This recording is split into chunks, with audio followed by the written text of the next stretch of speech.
Hello everyone and welcome back to another video on this channel. So as you can see from the title and thumbnail, we are going to be discussing about Roblox. Now, if you don't know what I'm talking about, let me catch you up to speed.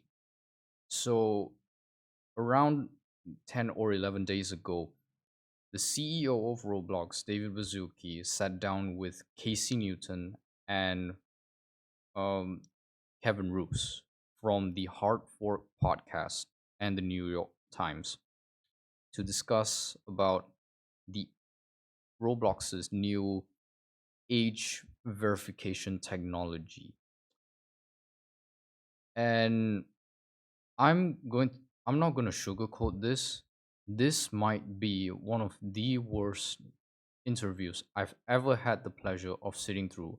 It is it is so tough to get through this without my insides just cringing and just me consistently hearing David Baszucki blurred out constant corpo speak. We'll dive into the nitty gritty later on, but I just have to say this interview was just really difficult to get through. Uh, Now I'm going to be talking about this through using the transcript interview. Well, I wish I could show like the full video from the Hard Fork, uh, podcast interview in a video format on YouTube, which I will link in the description below, alongside with the New York Times transcript interview. But yeah, I may as well do it through the transcript interview just to avoid for copyright reasons, because apparently YouTube hasn't fixed that. So go figure. But anyways, okay. So the interview starts out with the host, um, Kevin Roos. Oh, sorry, Casey Newton, and David Baszucki just exchanging pleasantries as usual. And then Casey Newton immediately dives into the question at hand. You have joined us today to talk about this new age gating policy that Roblox is rolling out to protect kids. And I think we should start by just talking about the scope of the problem here. What has led you to this point, and how do you think of the problem of predators on Roblox? Sounds pretty direct. The problems of Roblox being the safe haven for predators is a major issue that, mind you, has been an issue for a long time. So, what is David Baszucki's response? Well, he said, "We think of it not necessarily just as a problem, but an opportunity as well.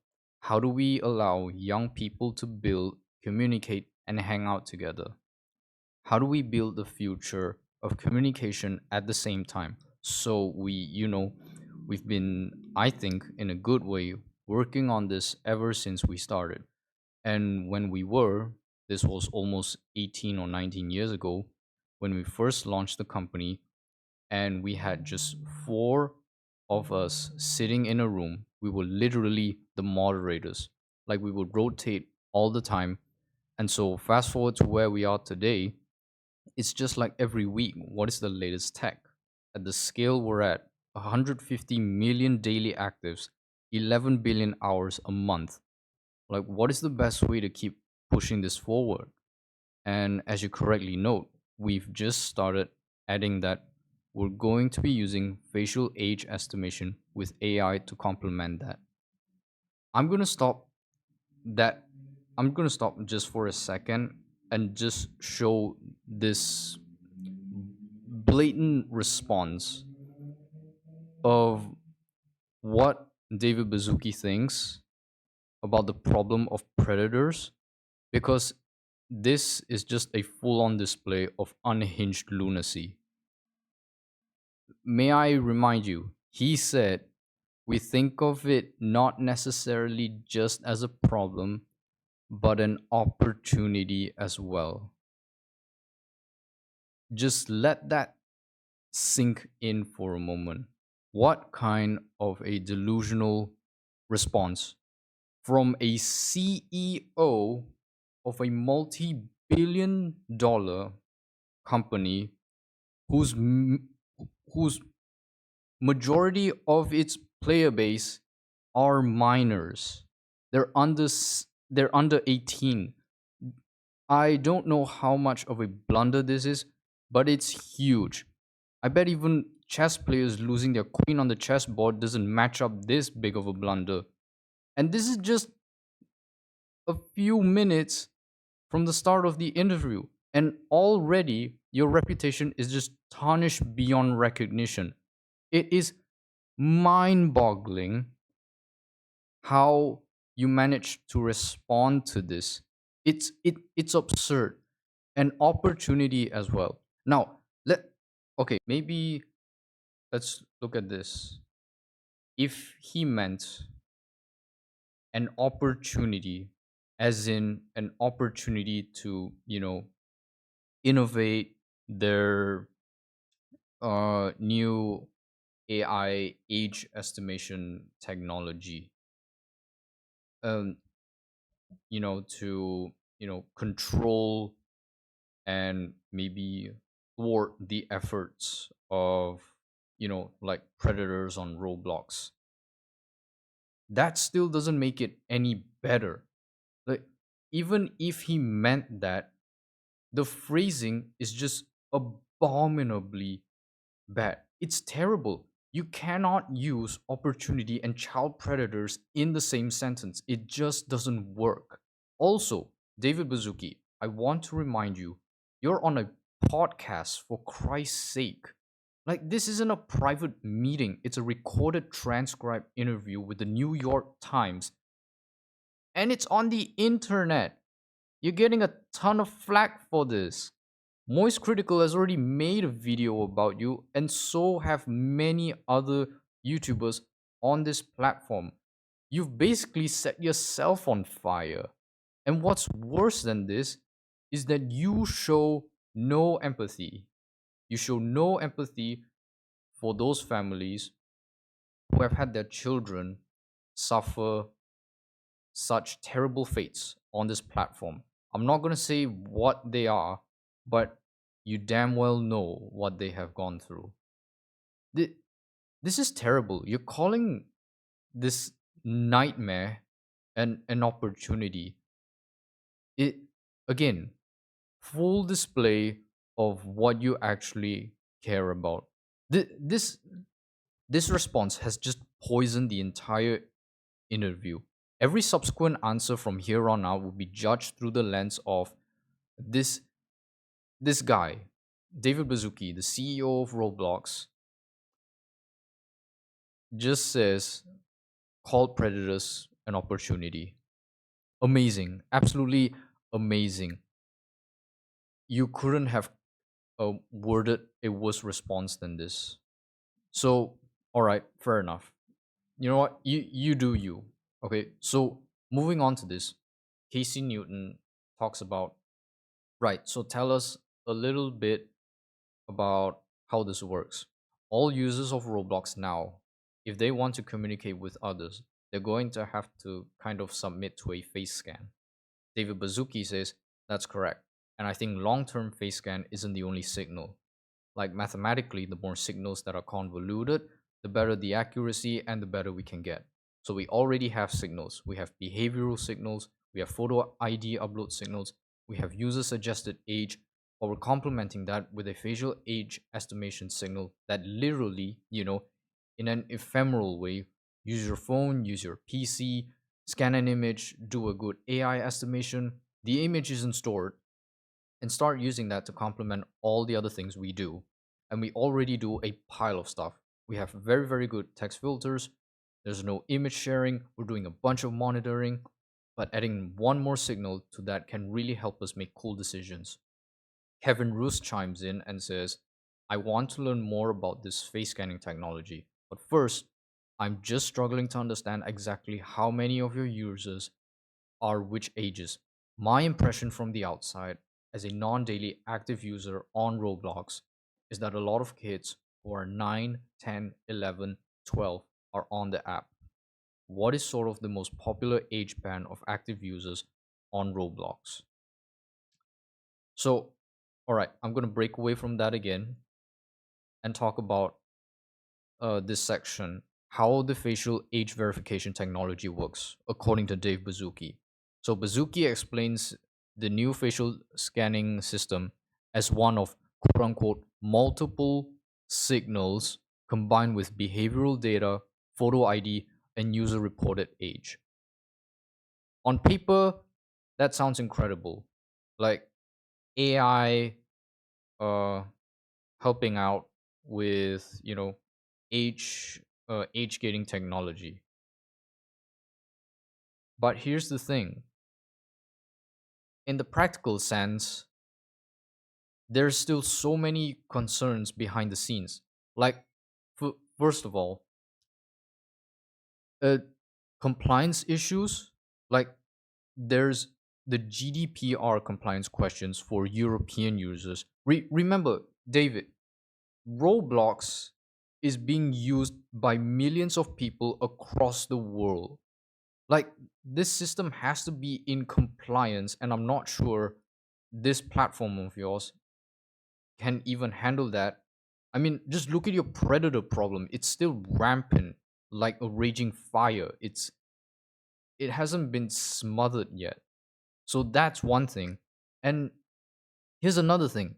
Collecting all of these biometrical data can potentially lead to another class action lawsuit. My guy, Roblox is already under, I don't know, like what, over 60 uh, lawsuits. And keep in mind, in the US, there are three states that have already, you know, have a lawsuit against Roblox. And those three states are Kentucky, Texas, and Louisiana. Who's to say that more states won't come after Roblox after this interview? I bet, I bet they would. And again, this I'm really trying to hammer this home because this is extremely dangerous as the internet right now is just a minefield full of not only these predators on Roblox but the rest of the internet as well, with cyber criminals who are constantly going after, just innocent users trying to, you know get exploit data and then use it for nefarious purposes. It's it's bad enough that every once in a while we hear companies being hit with like a data breach or a data leak where millions of users whose usernames or passwords or any other personal information gets leaked out onto the internet. And now Roblox is saying, hey, we want you to submit like, your photos of yourself and whatever biometrical data you have to us, and we promise to keep it safe. Fingers crossed. It's so bizarre. And you and again, Roblox's track record doesn't inspire confidence in data security. It just doesn't. So what that means is the CEO of Roblox has failed to consider these few things. Number one is giving the users a false sense of security. When parent if parents are hearing these podcasts and they hear face scanning and think the problem is solved, newsflash, it's not. It's not. And adults, and not just predators, but even other adults can still use their children's devices or faces. They can, and with the progression of how AI has become so rampant, they can use AI generated deepfake faces and bypass the systems altogether. It it's so bizarre. I don't know whether David Bazuki has even taken this into consideration. And another thing is the privacy versus safety trade-off. David Bazuki presents facial recognition as purely positive without acknowledging that number one, Parents may not want their kids' biometric data collected. Yeah, and so would many others. Because who wants to give it to a company who is still so irresponsible for the things that they haven't solved yet?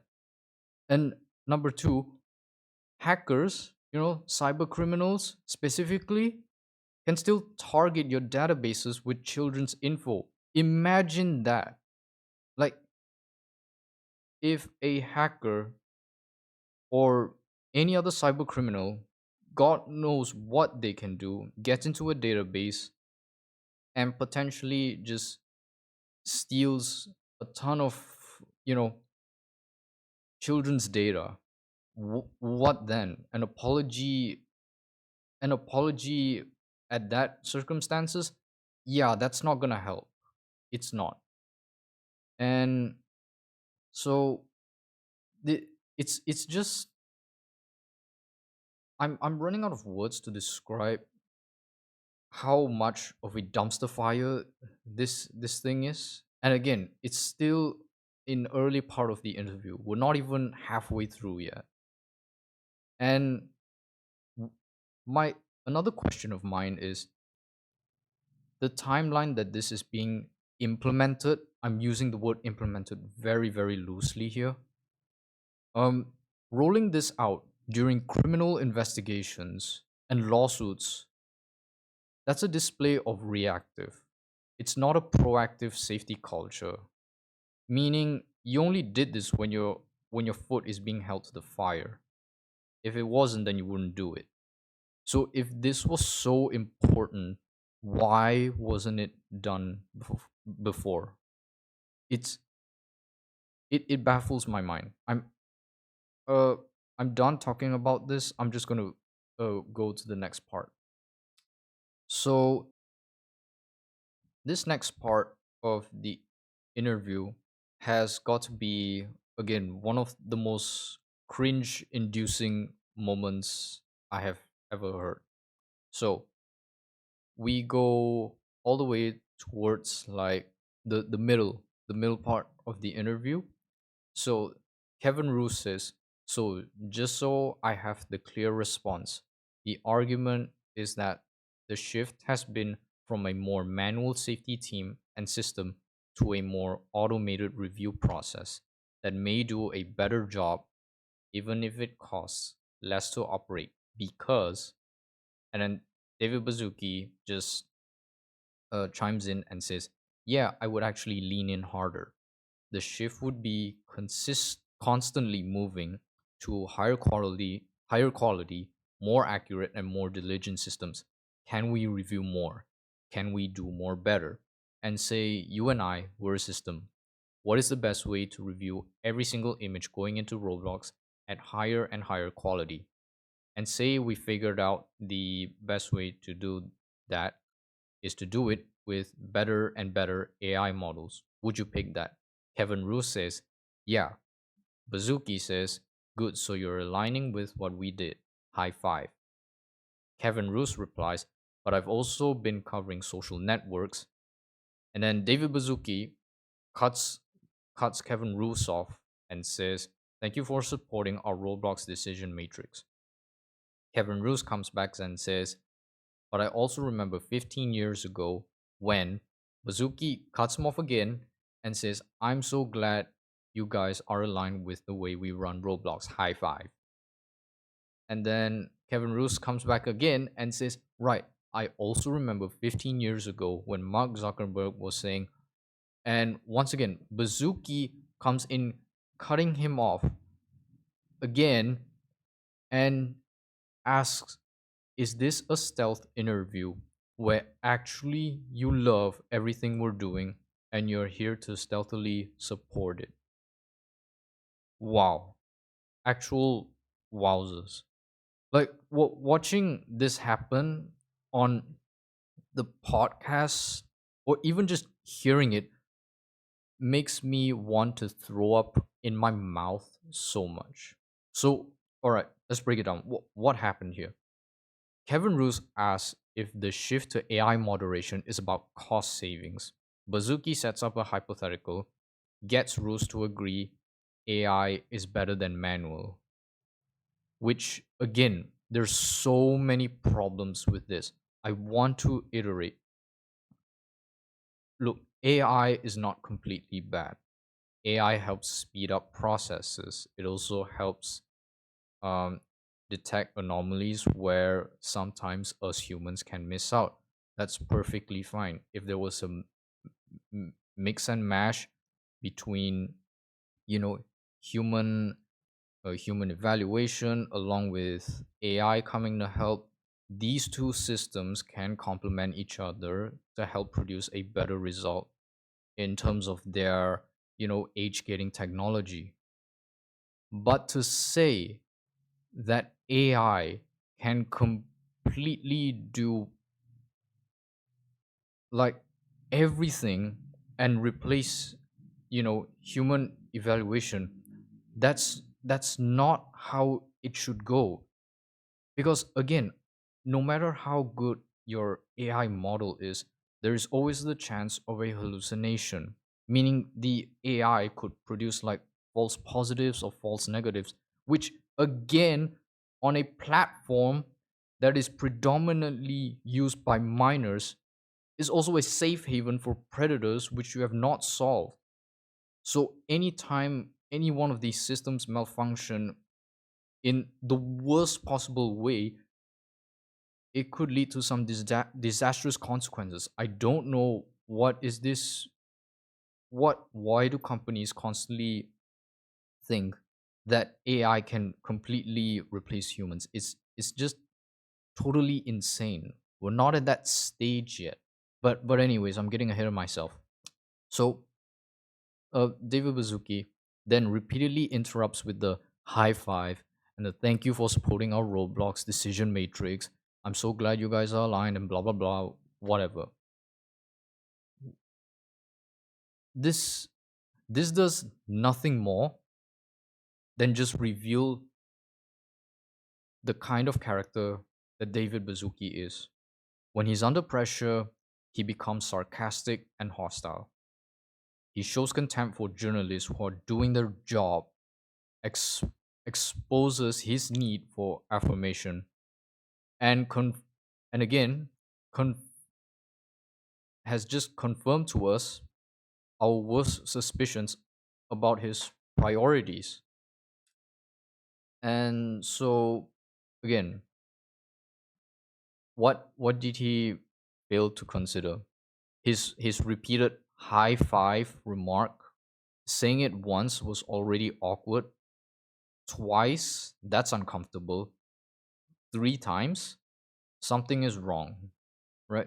And this repetition suggests maybe he's in panic, maybe his inability to engage with substance, a desperate need for affirmation, or just possible personality disorder. I don't know what's going on. He probably got dropped on his head or something when he was a child. the the, the conspiracies are endless. I don't know. Just it it's absolutely mind-boggling to me. And keep in mind, here's the kicker. This is from Casey Newton. We were told you wanted to come in and talk about your new age gating technology. So, we thought we'd get into it.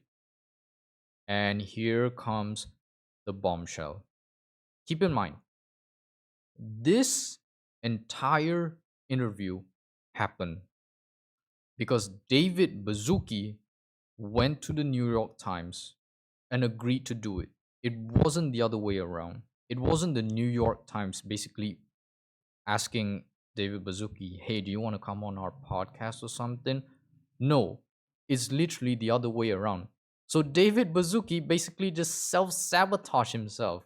I mean, way to go. Way to go, David Bazuki. As if your company is not already in a PR nightmare with the amount of controversies and lawsuits that you have built up over the years. Remember, just earlier this year, David Bazuki wanted to bring dating to Roblox. Dave, Dave, we got to remind you again, your mo- a majority of your player bases are minors, you know, 18 and below. Does that not compute? Are your neurons not firing yet? What what do we need to, jumpstart your brain just to make you hear all these things? It, I mean, to really bring SpongeBob into this, hey man, you just blowing from stupid town? Like you've got to. I'm having a conniption. I'm actually just malfunctioning right now just listening to this. But again, I'm getting ahead of myself. So I'm just going to move on. This last one is where it just puts the entire interview into just a dead conversation. So this this is the final part of the interview where I'm gonna get into it. I know that I'm not really covering the entire interview, but I also don't want to drag this video out long enough because the more I think about it, the more it just makes my heart just sink lower and lower at how disgusting of a platform Roblox is under the leadership of David Bazuki. So here it is. So David Bazuki says, "Oh wow, I thought we were going to talk about Polymarket and like dropping like things into Roblox, like earnings calls." And Casey Newton says, "Wait, where are you on Polymarket?" And David Bazuki says, "So I assume you are both big fans."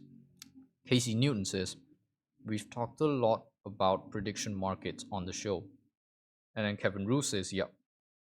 So um, David Bazuki says, "So I don't know if you had the experience, independent of political party or anything, just a real-time science experiment. On election night, I had four screens, like journalists of all journalists. And like, how do I quickly go from journalist to journalist? And then with my family, we were watching Polymarket as well. And we were comparing Polymarket to the comments of all the journalists. And I do think Polymarket was coming through like 30 to 45 minutes ahead of them. And like it was an interesting thought experiment to see like, okay, we're at 86% here, whether you like or dislike the way it was going, and then see various journalists like say different things. Casey Newton asks, yeah, so you think this is becoming a really interesting signal to understanding what's happening in the world right now? David Bazuki replies, I think mathematically there's the notion that prediction markets, if they're liquid and transparent, capture, in a way, all of the world's information and every signal.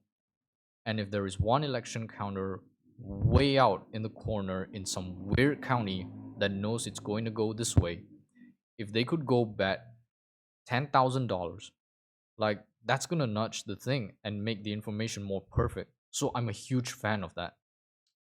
And then Kevin Roos asks, would you ever put a prediction market inside Roblox? Like, let kids bet with their Robux and say, I bet he's gonna steal a tongue sahur. Oh God Almighty, I've just lost a few brain cells from that.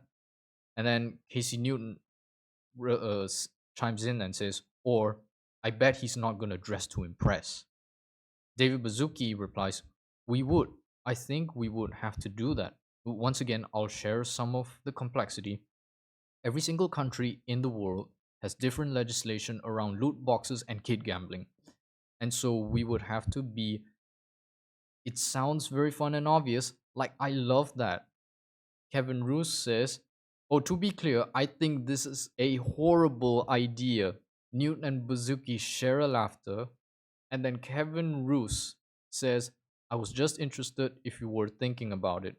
David Bazuki says, well, I actually think it's a brilliant idea if it can be done in an educational way that's legal.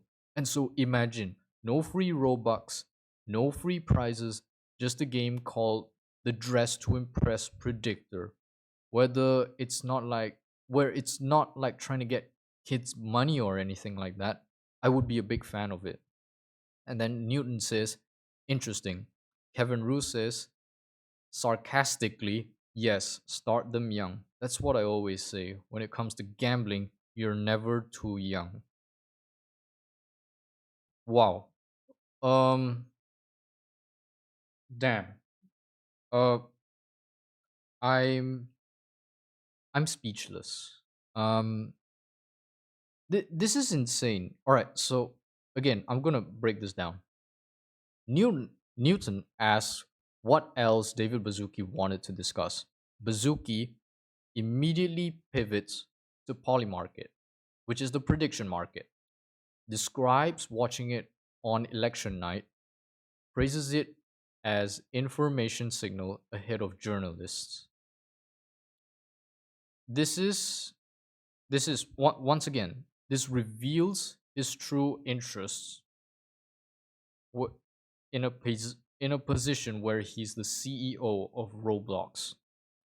After throughout this interview, he has struggled to give a concrete answer when it comes to child safety questions. But when it came to this, he just lit up like a goddamn Christmas tree. And so this shows what he's actually excited about, which sets up the next disaster, which is kid gambling. Amazing. The CEO of Roblox is encouraging gambling to kids. The a reminder with this, the contrast with defensive safety responses earlier on in the interview is just profound.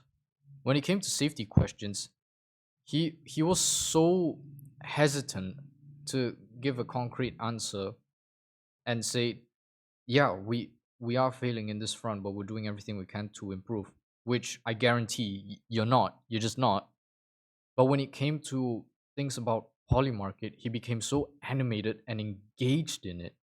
So again, child safety questions, he would immediately be defensive or frustrated.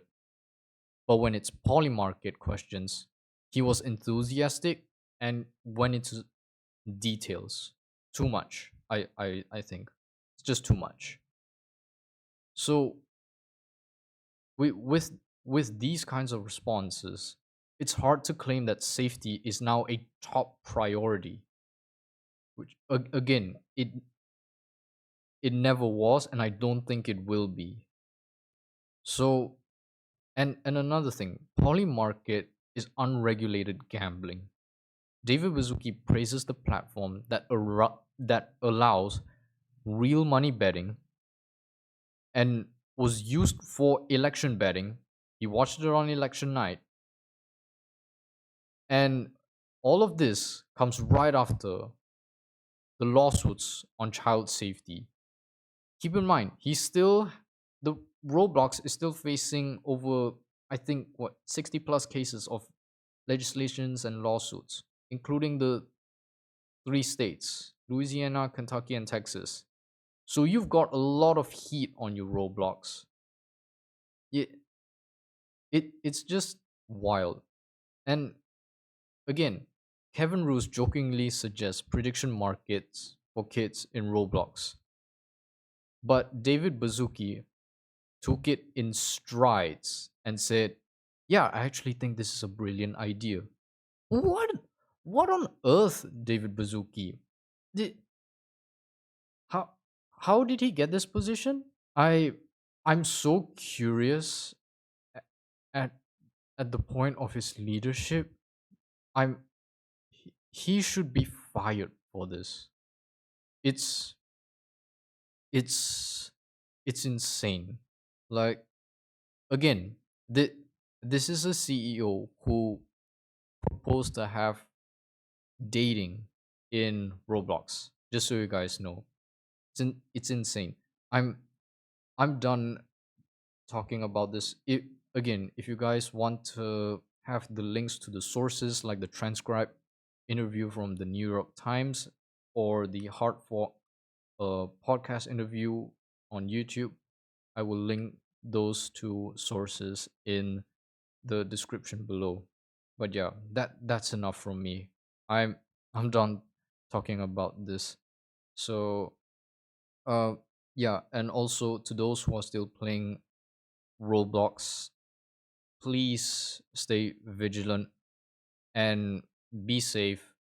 Don't reveal any personal data to anyone, even if it's someone you know, because again, there could be a potential that your personal information just gets leaked, and nobody wants that.